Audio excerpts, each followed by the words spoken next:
Hello everyone, welcome to Global Online Channel. I am Priyanka and I am going to teach you history subject.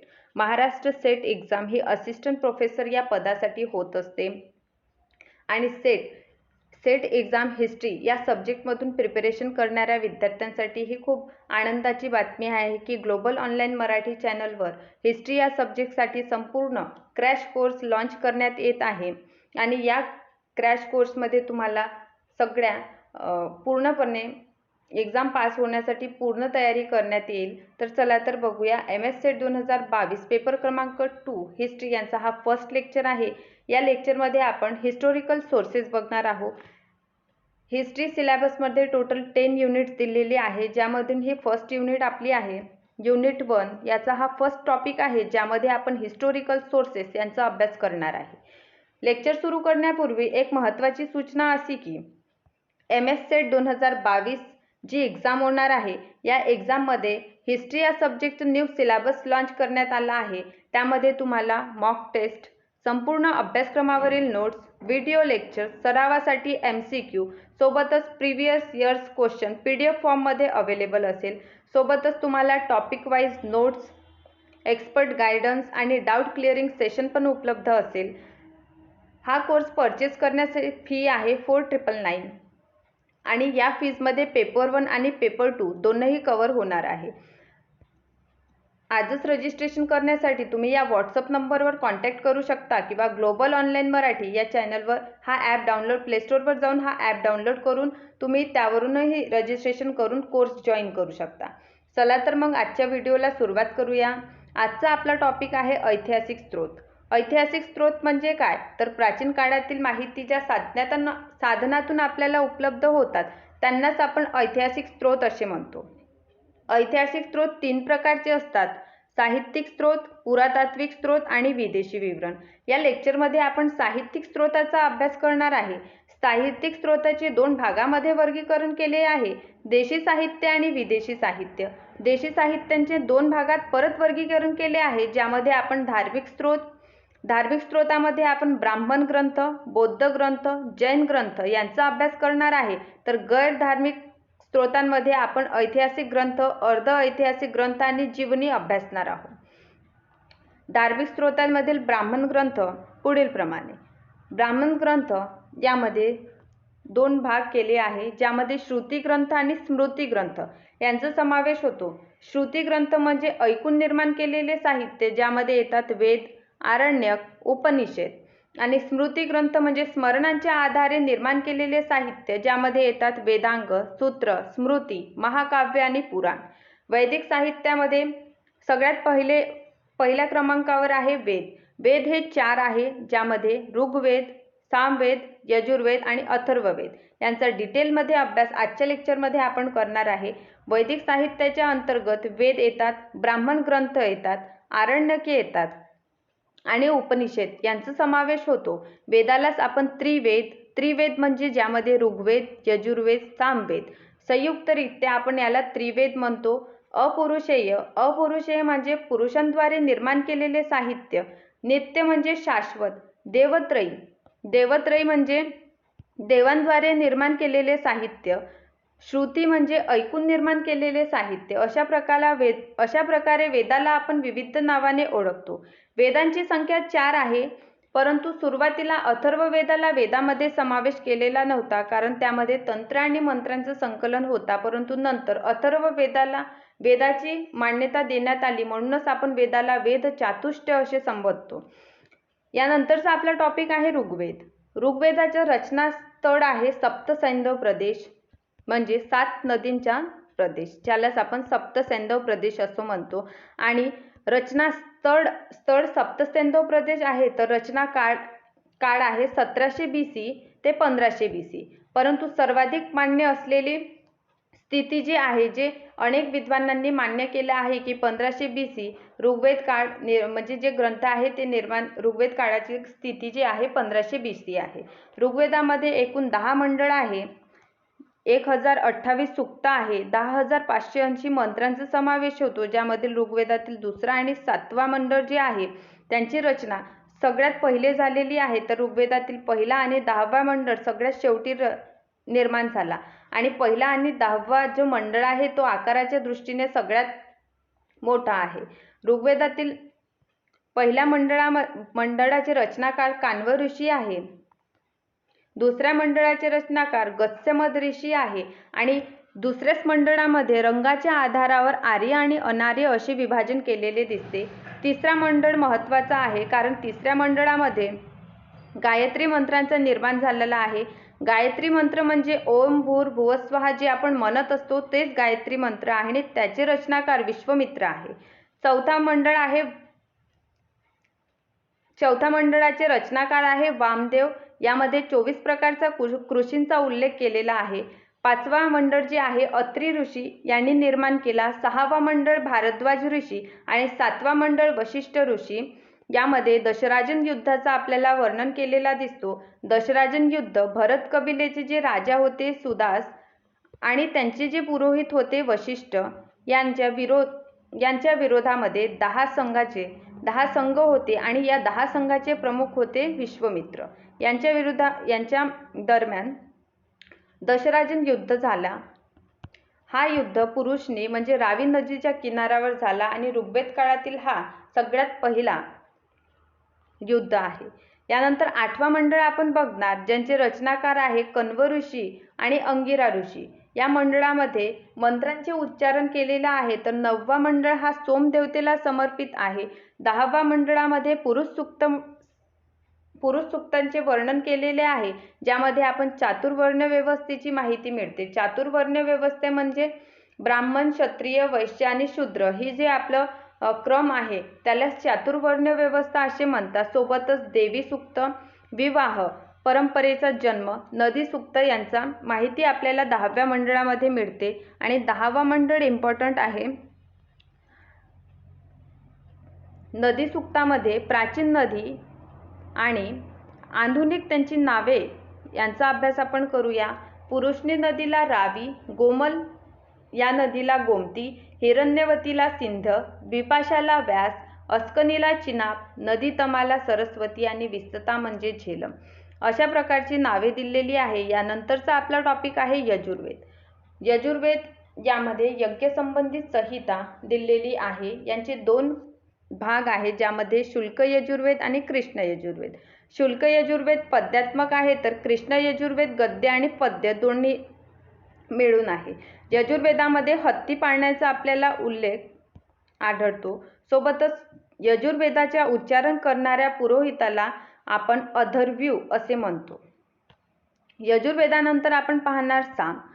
साम म्हणजे गान आणि सर्वप्रथम 7 स्वरांची माहिती म्हणजे सा रे ग म प ध नि सा जे आपले 7 स्वर आहेत त्यांची माहिती आपल्याला सामवेदातून मिळते. म्हणूनच सामवेदाला भारतीय संगीताचा जनक असे म्हटले जातात.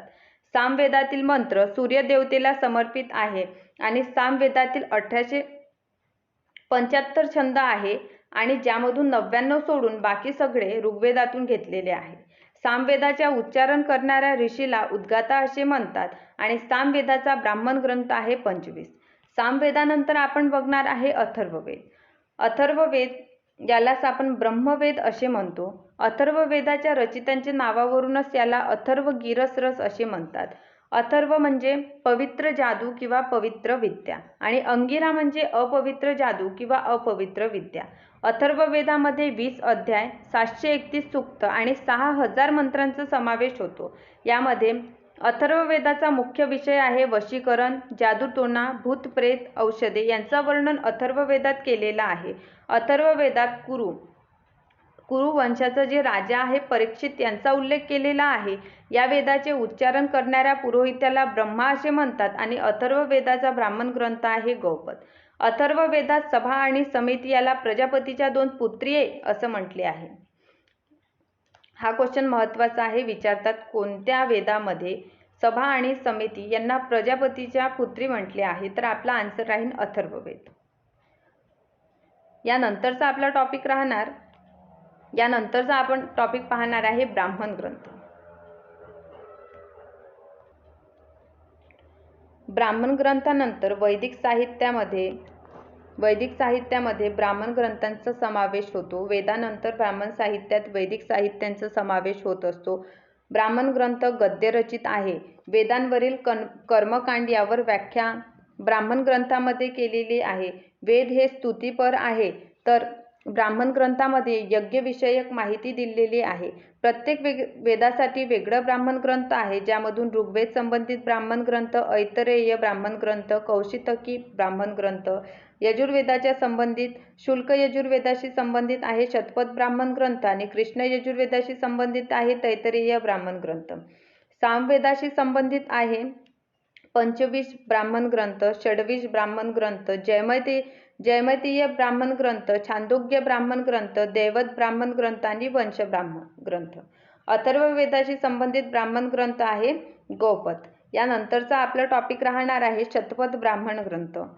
शतपथ ब्राह्मण ग्रंथ वैदिक साहित्यातील द्वितीय विशालतम ग्रंथ आहे, तर पहिला विशालतम ग्रंथ आपला ऋग्वेद आहे.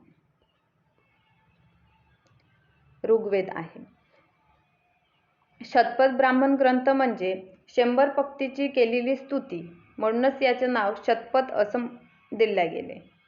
यामधून आपल्याला तत्कालीन समाज, दर्शन, आर्यासंबंधित माहिती मिळते.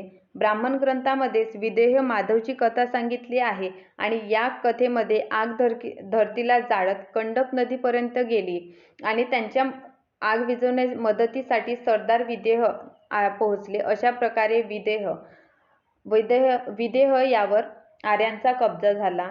तसंच शतपथ ब्राह्मण ग्रंथामध्ये जलयापन कथा दिलेली आहे. शतपथ ब्राह्मण ग्रंथामध्ये राजाला जनतेचा भक्षक म्हटले आहे. यामध्ये पहिल्यांदा महाजनी प्रतीचा उल्लेख आहे आणि स्त्रियांना अर्धांगिनी शब्दाचा प्रयोग शतपथ ब्राह्मण ग्रंथामध्ये केलेला आहे. हे चारही जे पॉईंट आहे ते फार महत्त्वाचे आहे, कारण क्वेश्चन विचारले जातात की विदेह माधवची कथा कोणत्या ब्राह्मण ग्रंथामध्ये दिलेली आहे, तर आपला आन्सर असेल शतपथ ब्राह्मण ग्रंथ. यानंतरचा आपला टॉपिक आहे ऐतरेय ब्राह्मण ग्रंथ.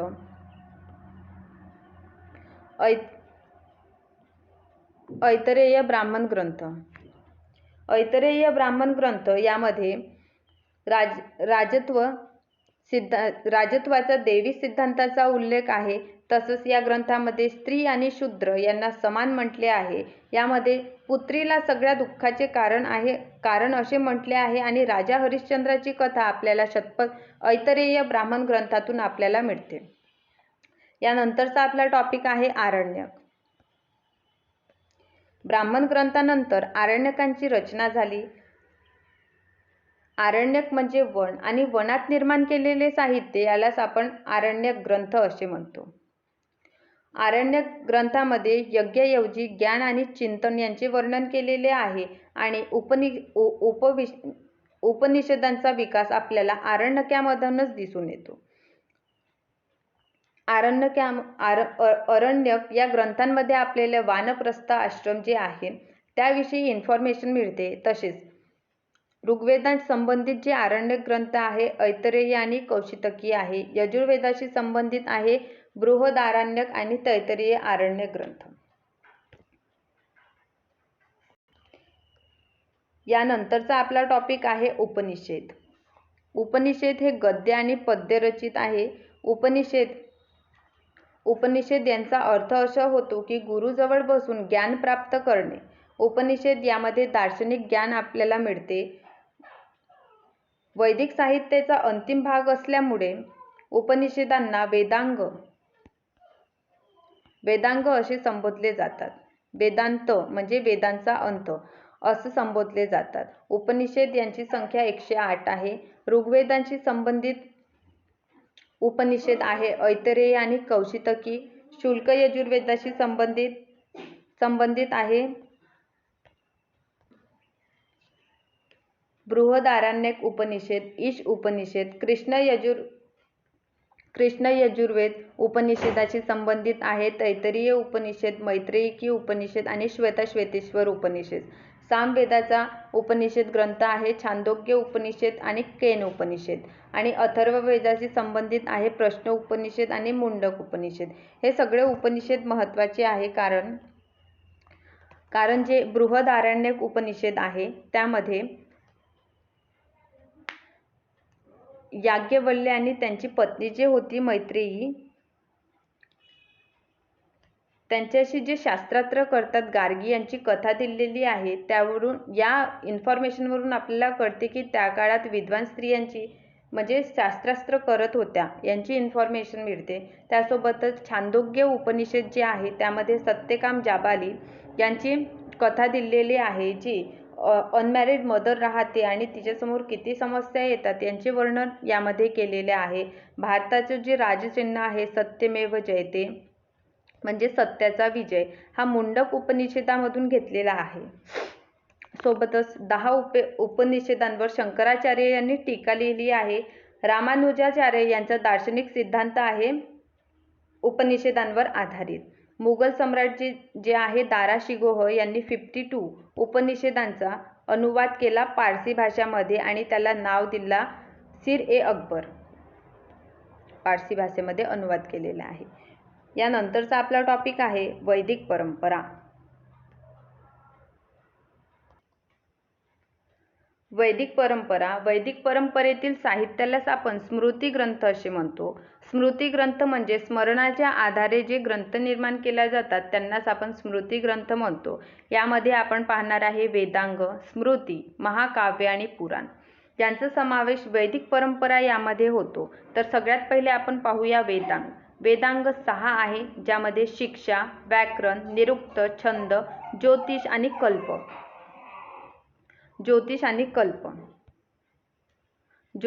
कल्प यांचा समावेश होत असतो.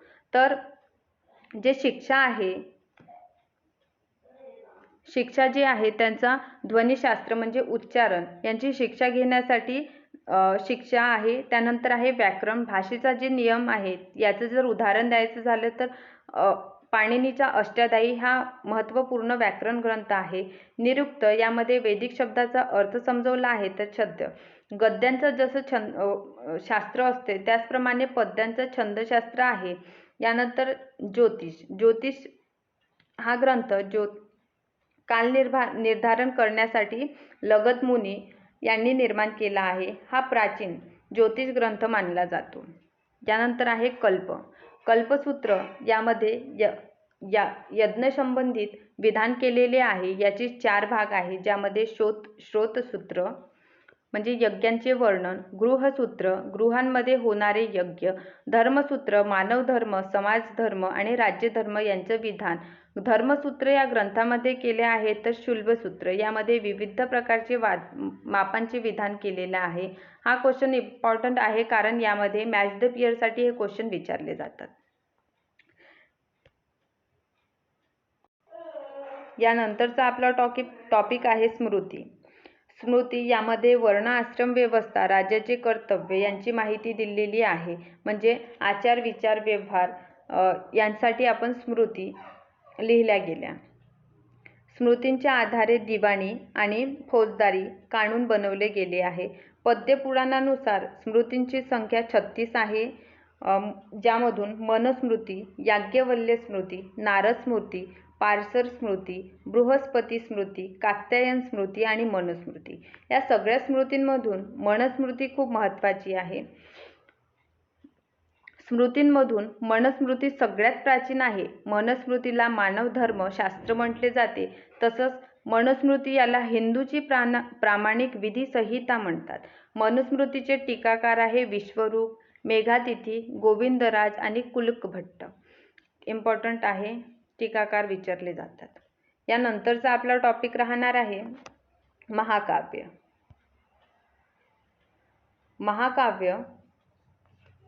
महाकाव्य 400 ईसा पूर्वीपासून 400 ईसवी. महाकाव्य यामध्ये येतात रामायण आणि महाभारत. रामायण याला आदी काव्य म्हणतात आणि त्यांचे जे रचनाकार आहे महर्षी वाल्मिकी यांना आदी कवी असे म्हणतात. रामायणामध्ये 7 कांड, 500 सर्ग आहे. यामध्ये रामकथा वर्णित केलेली आहे. तर महाभारताला इतिहास काव्य म्हणतात. महाभारताचे रचनाकार महर्षी वेदव्यास आहे. यामध्ये 18 भाग आहे आणि 2000 अध्याय आहे. महाभारताला जय संहिता किंवा संहिता असे म्हणतात. यामध्ये पांडवाची उत्पत्ती, हस्तिनापूरच्या सिंहासनासाठी पांडव आणि कौरवाचे जे संघर्ष आहे त्यांचे वर्णन आपल्याला महाभारतामध्ये पाहायला मिळतात. त्यानंतर आहे भगवद्गीता. भगवद्गीता महाभारताचा एक एक अंश आहे जे महाभारतातील भीष्म पर्वातून घेतलेला आहे. यानंतरचा आपला टॉपिक आहे. अशा प्रकारे आजच्या लेक्चरमध्ये आपण बघितलं आहे की महाकाव्य इथपर्यंत. नेक्स्ट लेक्चरमध्ये आपण पुराण पाहणार आहे आणि विदेशी साहित्य आणि पुरातात्विक स्रोत यांचा अभ्यास करणार आहे. आय होप तुम्हाला हा लेक्चर आवडला असेल. लेक्चर आवडले असल्यास नक्कीच लाईक करा, शेअर करा आणि कमेंट करा. Thank you so much for watching my video.